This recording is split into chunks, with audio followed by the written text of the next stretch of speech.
icyumweru cy'icyunamo nta bindi bikorwa bizahaba bidasanzwe. Hajyaga haba ibiganiro byinshi ariko buri munsi urebye ariko ubu twashyizemo ikiganiro kimwe gusa.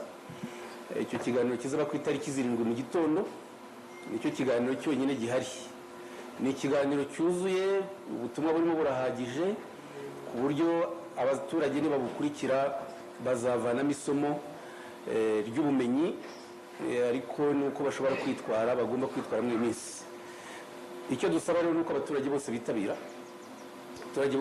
ikiganiro cyo ku itariki 7 mu midugudu yabo, bakayigiramo uruhare mu kumva ibikubiye mu kiganiro, gutanga ibitekerezo, kubaza ibyo bakeneye kumva, hanyuma hakabaho no kwegera abacitse ku icumu mu buryo bwo kubakomeza. Turifuza rero yuko bikorwa neza. Ubwo ikindi twagiye tubona rimwe na rimwe ibibazo by'abantu bafungura utubari mu gitondo.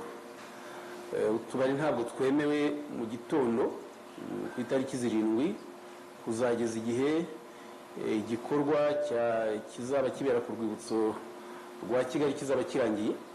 Ubwo ni nyuma ya saa sita abantu bashobora gukora imirimo yabo yose.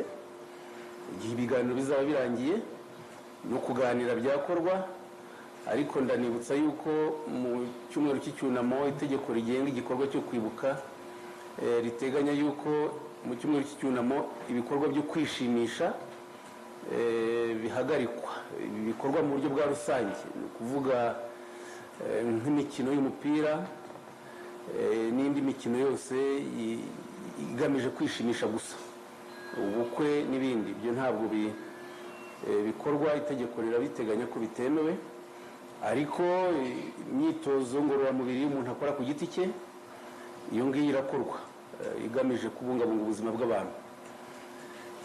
Hanyuma muri icyo cyumweru cy'icyunamo dufitemo n'ibindi bikorwa bizakomeza. Ni ukuvuga hari ahagomba gushyingurwa abantu, imibiri yabonetse izashyingurwa aho basanzwe bibuka ku matariki abantu biciwe, nabyo bizakorwa